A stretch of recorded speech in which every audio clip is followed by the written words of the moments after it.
Hello everyone, welcome to this lecture on engineering physics. So इस class में हम basically ये डिस्कस करेंगे कि हम लेज़र के कंस्ट्रक्शन के बारे में किस तरीके से हम अपना थॉट प्रोसेस डालेंगे और क्या लेज़र्स के जो है मेन कंपोनेंट्स होंगे। तो हम बेसिकली पहले इसको स्टार्ट करते हैं। सपोज करते हैं कि हमारे पास में we don't know anything about laser, okay, we have a total empty box और इसको सपोज करो हम नाम दे देते हैं black box. But we want to design laser. तो मुझे लेजर डिजाइन करने से पहले मुझे क्या क्या पता होना चाहिए कि लेजर का फुल फॉर्म क्या है। What is the full form of laser? Laser is nothing but light amplification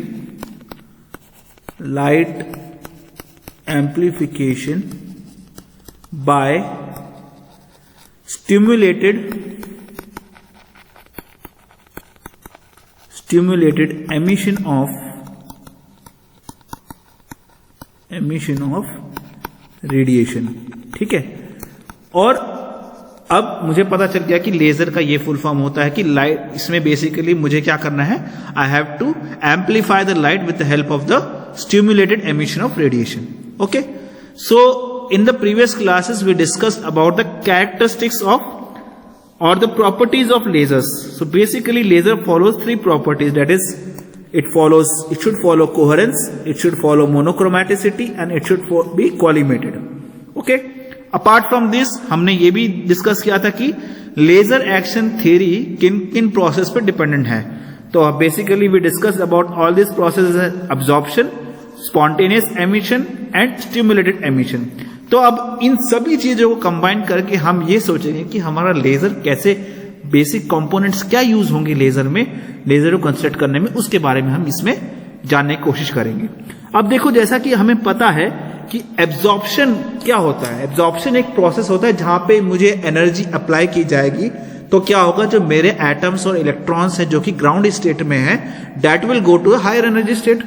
suppose मेरे पास में दो एनर्जी लेवल है, let's say this energy level as E1, this energy level as E2, okay, और मेरे पास में N1 है जो है कि है number of atoms per unit volume and N2 is number of atoms per unit volume in E2।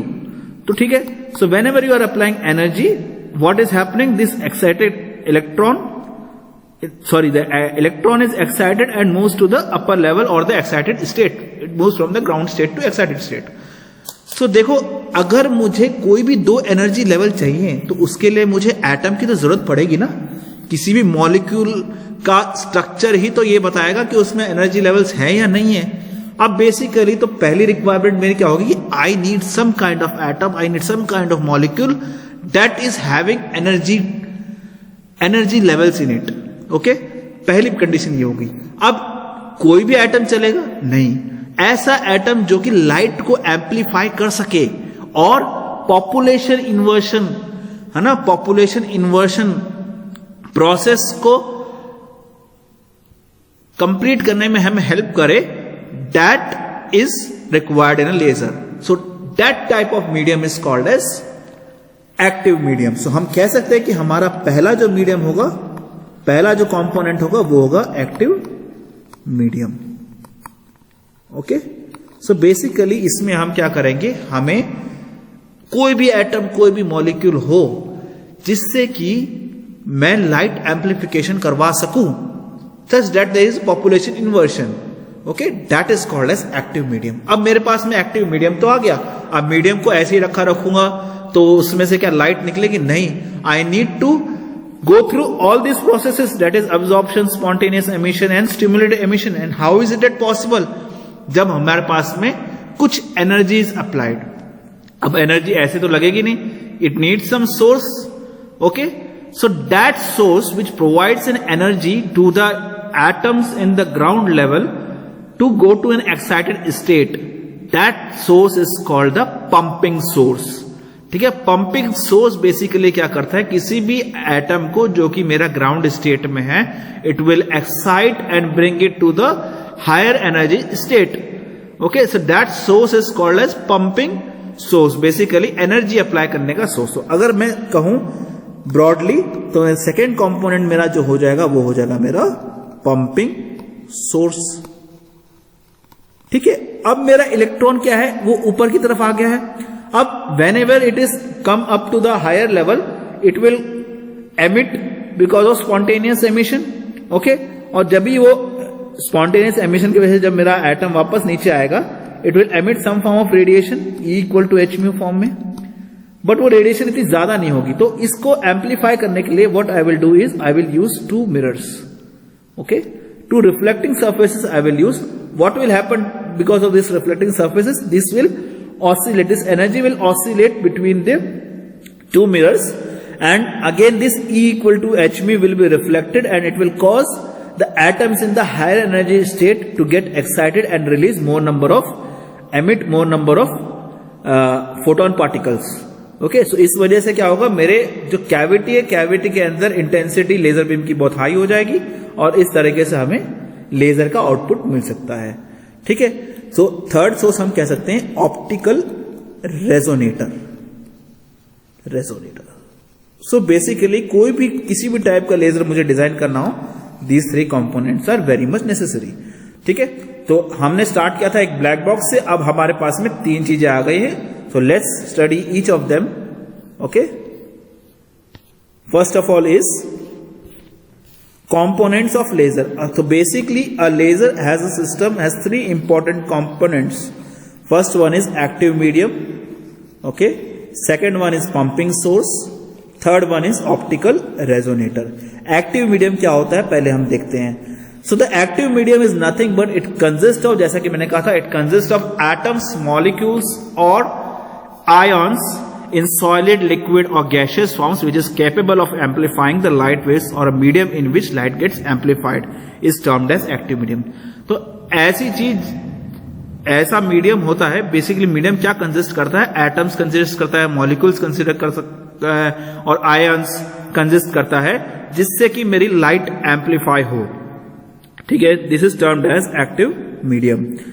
क्योंकि इसमें कुछ small fraction of particular medium is responsible होते हैं एमिशन सिमुलेट करने के लिए, और उसके बाद एम्पलीफिकेशन करने के लिए, इनको हम कहते हैं एक्टिव सेंटर। ठीक है, जैसा कि मैंने कहा था, a medium in which population inversion is achieved. ठीक है, बेसिकली जो पॉपुलेशन इन्वर्शन करवा सके ऐसा मीडियम, ठीक है, for laser, that is called as active medium. Okay, so basically population is inversion is nothing but in thermal equilibrium, जैसा कि हम सभी लोग जानते हैं कि ग्राउंड स्टेट में number of atoms per unit volume are more than the excited state.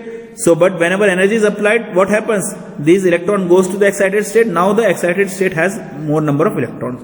So this is called as population inversion. तो इस एक्शन को जो मीडियम परफॉर्म करवा सके, that medium is called as active medium. So next topic is pumping source. Pumping source में क्या है? It is basically the mechanism of exciting atoms from the lower energy state to higher energy state. Basically ये एक तरह का mechanism है जो भी किसी भी एटम को जो कि लोअर एनर्जी स्टेट पे है एक्साइटेड हायर एनर्जी स्टेट पे पहुंचा सके by supplying energy from an external source. Basically we supply an energy in this case from an external source. Okay, तो pumping mechanism helps for obtaining such a state of population. Basically यहां पे भी हम population inversion ही करवा रहे हैं by giving some energy between a pair of energy level जैसे कि E1 और E2 है of atomic system, and when we get a state of population inversion, the input light beam can be amplified by stimulated emission, and this is known as optical amplification.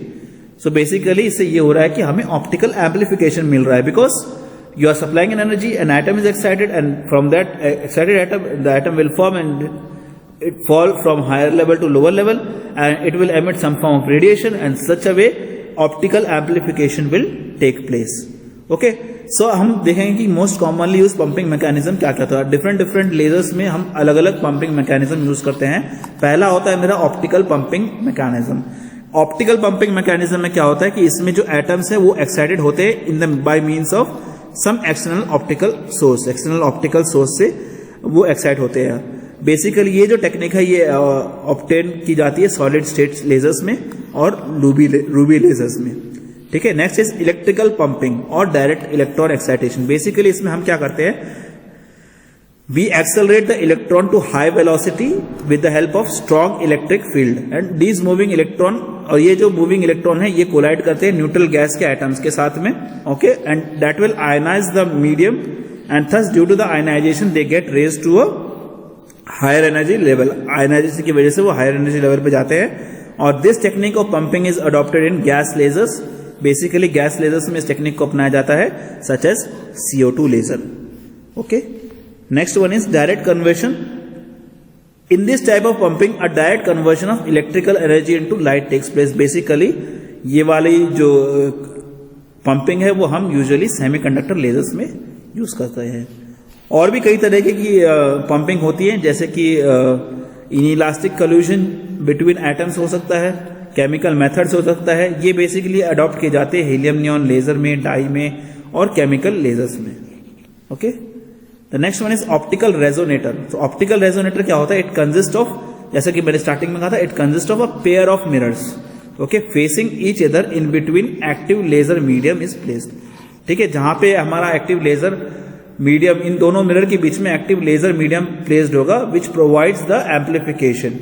The mirrors provide an optical feedback and the system acts as an oscillator. Basically mirror क्या है, हमने एक mirror को तो बना लिया 100% reflecting, दूसरे mirror को बना लिया 98% रिफ्लेक्टिंग।